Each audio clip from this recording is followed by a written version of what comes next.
Hey everybody, Christian West here. I'm glad that you tuned in to What Would You Do? Welcome to the series of videos where Joe and I ask each other critical questions from the executive protection industry. If you like what you see, click here, like and subscribe.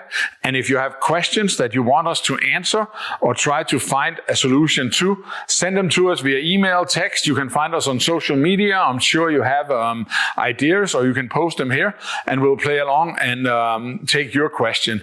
So, welcome to What Would You Do? Season 2.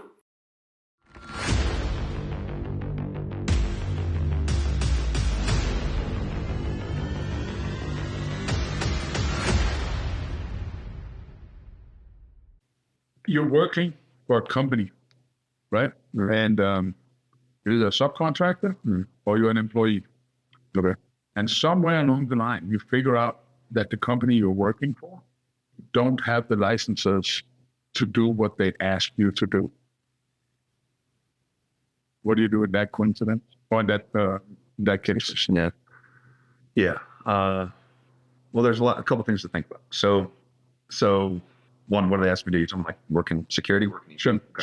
So obviously, if they're asking me to go do medical response, they're asking me to work EP, RST, something like that. They probably didn't call you for surgery. No, I was making sure. I know. So let's say you got to look it up in that state. Make sure you're good first of all before you, because if you're not good, you're going to get jammed up in it. Then that's an easy answer. No, but there's some states that say, for example, like RST, where you're working for a single, entity on private property. There is no license. In some states, that's how it is. Yeah. Now, of course, I always recommend people to be licensed, but in some states, there is no licensing requirement for that. You got to remember that licensing only makes you legal. It doesn't make you better. Of course, yeah. But what I'm trying to say is, if you're working it, am I going to face any sort of compliance consequence for working it? So the company probably will, because the company has different licensing or having out-of-state client. Well, it's all complicated, right? But I'm saying me as the guy that's working, let's say the RST component at the house. What if something happens and there's an investigation? Am I good, or am I going to be tied up in the whole unlicensed mess? Because some states, again, you're good as long as you're on private property. Everything else. So that's my first thing: is am I good if I keep working for them, or am I going to be tied up in that? Am I licensed for it? Yeah. See what I'm trying to say? Absolutely. So let's say, Florida, do I have a D license, and then do I work for another B company, but I'm on private property here and this other company hired me? Well, then I'm good because I'm working on private property. I'm good. That company isn't licensed in the state. That's not going to come down on me. So that's the first thing I'm looking for is it going to come down on me? If I'm good, I still have the whole moral ethical issue of working for a company that's unlicensed, because what if they owe me money? And then something happens, then they get jammed up. I'm not getting paid. So there's a lot to think about with this. Now, I would say the simple answer to this is, really avoid that. Really avoid not working for a licensed company in the state, because then you just don't have to worry about it. Yeah. Right.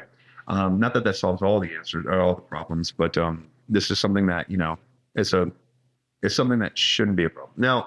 Now, the big thing is, can't tell somebody not to take a job and make money, right? I should say it's hard to do that. It's hard to tell people don't make a living. Oh, no, nobody can say that, right? Because we all have to make a living. So it's a personal choice, and I just want to, the morality of the ethical part of it, the legal aspect of it. The big thing I would say, make sure you're good, and then take it from there. You can decide if you want to do it or not. Yeah, and the only thing I want to add to that is there could also be a little bit of an educational point. Right? Because every state in America, for some reason, have different rules for everything. So maybe get up in the helicopter a little bit, and I don't know the situation of this question because it was sent to us, but maybe there's also a little bit of an educational session in it to say to the company you're working for, hey, you have to have a license for this, or approach it kind of in an educational way of say, you should really think about this because this could happen or something like that, right? Yeah. Because that's way maybe you can keep the job and you don't have to read it. Sure. Yeah.